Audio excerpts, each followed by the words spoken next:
Today's video is about the Panchayati Raj. In 1992, 73rd and 74th amendments were made to bring about the effective working of the local self-governments in the rural and the urban areas. While the second 73rd amendment was for the rural areas, 74th amendment was for the urban areas. Gandhiji was of the opinion that the future of India lies in its villages. He wanted to bring about Ram Rajya through Gram Rajya. The panchayats had existed in India even before independence. They were there during the British rule also, and they were there during the Mughal period also. So panchayats were not being established. The Panchayati Raj was being made more effective by ensuring that the panchayats had more powers now.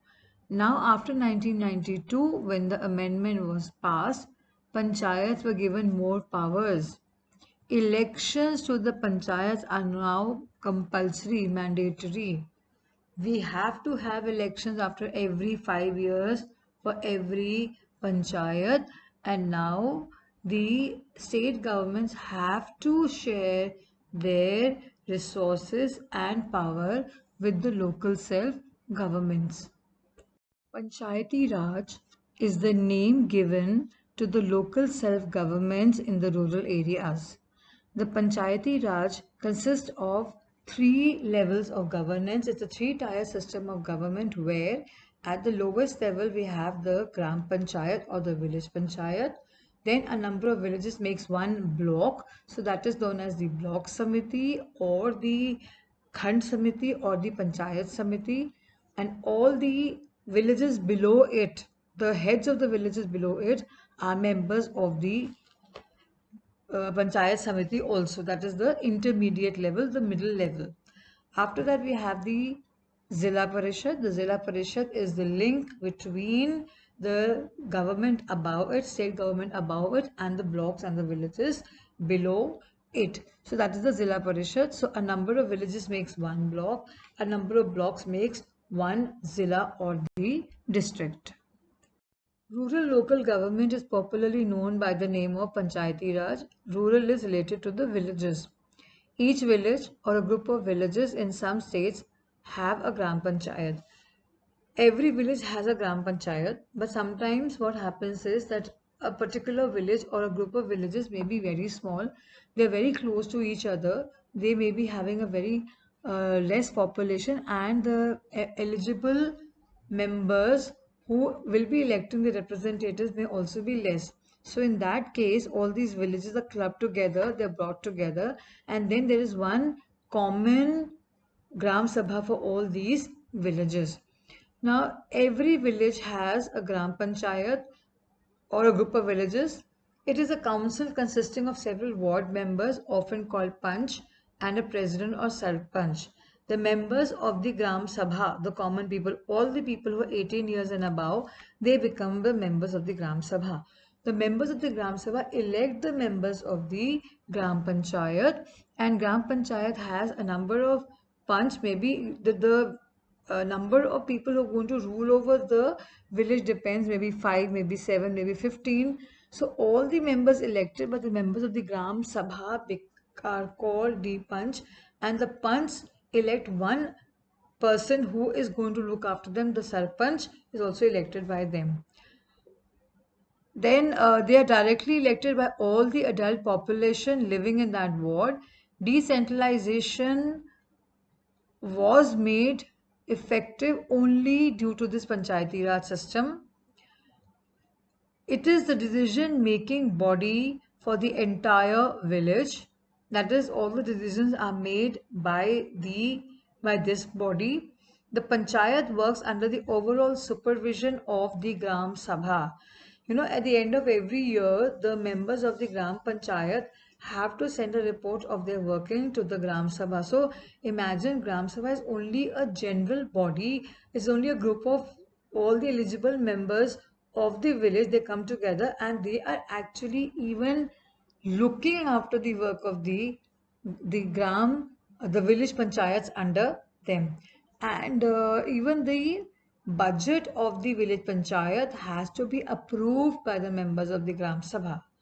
All the voters in the village are its members.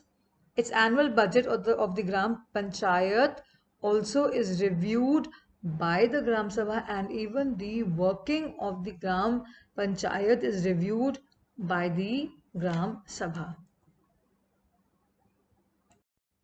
The Panchayati Raj or the local government structure goes up to the district level also. A number of village panchayats makes one block. This is also known as a Mandal Samiti, a Block Samiti, or a Panchayat Samiti.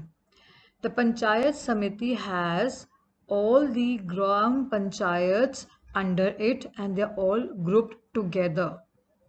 The members of this body, this representative body, are elected by all the panchayat members in that area. So, since a number of villages makes one block, all the panchayat members of that area elect the members of the block samiti above it. All the panchayat samitis or mandals in a district together constitute the zilla or the district parishad. Again, I am repeating, a number of villages makes one block and a number of blocks makes one district or the zilla. Zilla parishad is the highest level. Most members of the Zilla Parishad are elected. Members of the Lok Sabha and MLAs of that district and some other officials of other district level bodies are also its members. The Zilla Parishad chairperson is the political head of the Zilla Parishad. We are calling it a chairperson because it could be either a male or a female. So again, just for a quick revision, I'll explain to you that the Panchayati Raj is a three-tiered level of local self-governments in the rural areas. It has three levels. You can even draw a flow chart and explain. It has three levels. Lowest level is the level of the village panchayat. Then just above that we have the block samiti. It is also called the block or even the panchayat samiti or the mandal samiti. And a number of blocks makes one district or it is called the Zilla Parishad. That is the highest level of the local self-governments in the rural areas or that of the Panchayati Raj. Just as we have the local self-government bodies in the rural areas by the name of Panchayati Raj, we also have local self-governments in the urban areas. These are called municipal corporations and municipal committees. For very, very big towns and cities, the local bodies are called the municipal corporations, and for the less populated cities, we have the municipal committees.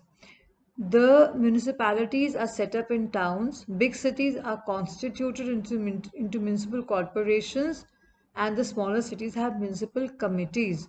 Both municipalities and municipal corporations, that is, both municipal committees and municipal corporations, are controlled by elected bodies, the people who are elected, consisting of people's representatives. Municipal chairperson, that is the head of the municipal corporation or the municipal committee, is the political head of the municipality. He is able to take the decisions. In a municipal corporation, such an officer is called the mayor. We will be now doing the effects of the Panchayati Raj. We'll be studying about the positive and the negative aspects of local self-government. The new system of local government is the largest experiment in democracy conducted anywhere in the world. Now, you always have to remember that India is the second largest country in the world. But why do we call it the largest democracy? Because China, which is the most populated country in the world, is not democratic. There are now about 36 lakh elected representatives in the panchayat and municipalities, etc. That means the people the people are electing their representatives to the panchayats and the local bodies. They are numbering to almost 36 lakhs, which is even bigger than the population of many countries in the world. Constitutional status for local government has helped to deepen democracy in our country.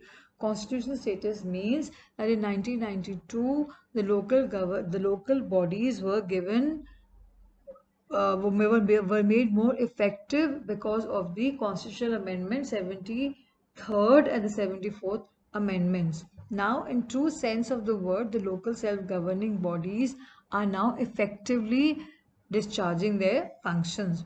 It has also increased women's representation and voice in our democracy. A large number of women are also the panch and the sarpanch, or as well as have been elected to the municipalities, that is the municipal corporations and committees. However, there are many difficulties or limitations to the working of the local self-governments in India. While elections are held regularly and enthusiastically, Gram Sabhas are not held regularly. As we have already done, the village panchayat has two parts. One is the village panchayat or the Gram Panchayat, and the second is the Gram Sabha. The Gram Sabha consists of all the adult members of that village, and the Gram Panchayat consists of the elected members of the village. So now the elections are held, the members of the Gram Panchayats are elected, but the Gram Sabha members cannot meet regularly. Most state governments have not transferred significant powers to the local governments, nor have they been given adequate resources. So we are thus a very long way from realizing the ideal of self-government. If these two lines are given to you as a question, inverted commas, we are still a long way from realizing the goal or the ideal of self-government. Explain, justify, then you have to give both the advantages and limitations of the Panchayati Raj system. With this, we come to an end of the second chapter, Federalism.